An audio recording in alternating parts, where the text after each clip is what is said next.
Morning all, first let me introduce myself. My name is Veronica and I'm pleased to be here. Before that, I want to ask you some questions. Are you rich? Are you happy? And do you think that when you have a lot of money, you are wealthy? Yes, most of you will say, yes, that's true. Most of people will work very hard to become wealthy. People misunderstand that real wealthy is measured in money.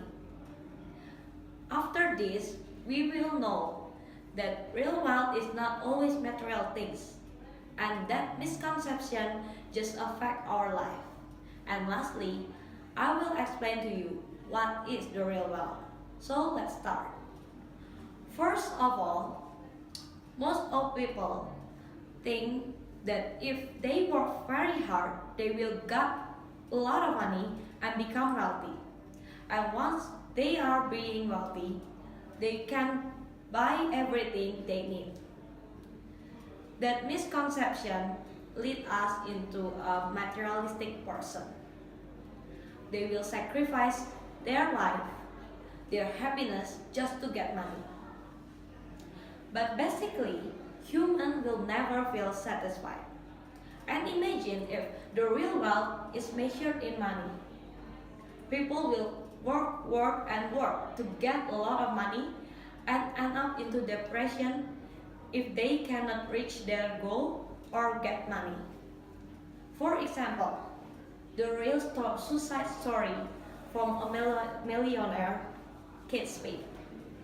This shows us that having a lot of money is not always bring happiness or real wealth. Lastly, I want to explain about the true real wealth. Real wealth is about who you are when you feel happy with what you have.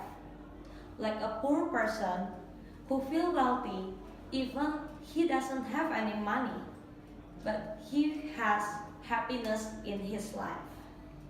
To summarize all of it, real wealth is never measured in money or possession. Like John Templeton said, happiness comes from the spiritual wealth, not from the material wealth. In conclusion, I just want to tell you that finding the real wealth is about finding the happiness, and only you who can find it. Therefore, stop thinking about money, and money. Just enjoy your life and try to find your true happiness to get real wealthy. Thank you. Imagine yourself being in a world filled with robots until human is no longer needed. Good morning everyone, my name is Viona Daisy and today I'm going to talk about my biggest concern for the future, which is technology replace human. This speech will take about 3 minutes and I hope you enjoy it. Thank you. First, technology has been displacing human on job tasks, and for many years, this technology has been controlled by computers. This is possibly due to humans' job vary enormously with computer powers requires it to do the job adequately. Let me give you some facts and examples.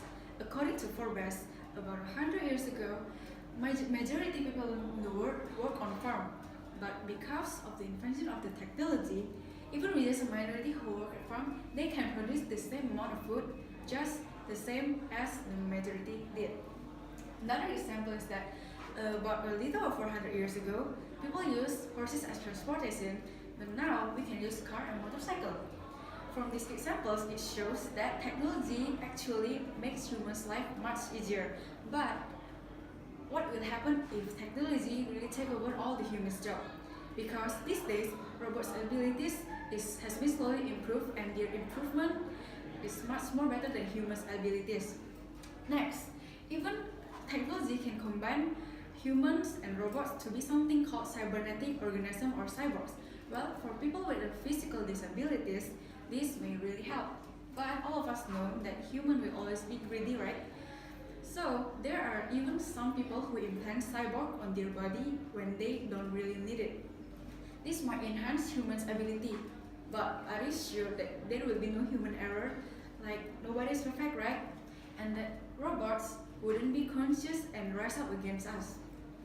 Finally, if technology really take over the world, there will be workforce disruptions, and then there will be millions of jobless people. And as a result, it will be harder for us to make a living, and there will be a crisis. Poor people will steal from wealthy people, and there will be more and more crimes. This means that technology can take over the world and can take us all down if we really let them to. So, in conclusion, technology is actually makes our life much easier, but if we let them take over our world, there will be a lot of worse things that could happen. So, if you want to invent more technology, make sure that you have the limits, or else human may be gone forever. Thank you. Good morning everyone, I'm Claudia and today I'm going to talk about intelligence is not enough. First, I would like to ask you a question. Do you think grades are important? Yes, they are very important. Being a smart person means that you can be a successful person.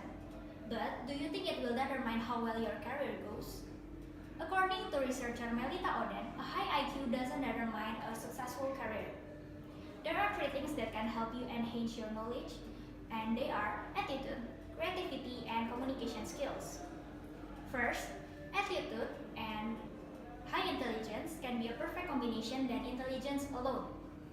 Successful people are smart and they know what they are doing. However, with great attitude, they can capitalize and recognize on their strengths, and they can also correct or compensate for their weaknesses. By reflecting upon their weaknesses, they can try to find the best way to solve it or work on it to be more effective. Next, creativity or an ability to create something new by thinking out of the box can make people successful. Leaders have to compete with their competitors and keep up with the latest trends. That's why creativity is needed. Creativity involves thinking about different ways to achieve a better result. For example, Mark Zuckerberg created Facebook when the idea of it didn't even cross other people's mind, and it became a huge hit until now. And finally, good communication skills can support a clearer delivery of new ideas. Leaders have to learn how to communicate clearly since it's a crucial thing to do when expressing ideas, so other people don't misunderstand the meaning. Leaders also have to plan out what they want to talk about and practice a good body language. It is also important to listen to people's opinions for insights and always make sure that the message is well received by others and questions or concerns have been appeased. Therefore, a great attitude, creativity, and good communication skills are 3 important factors of a successful life. In conclusion, success can be determined only by intelligence itself, but other factors as well. And so, always remember that don't depend only on your IQs, but always try to improve yourself more and more. That's all from me. Thank you.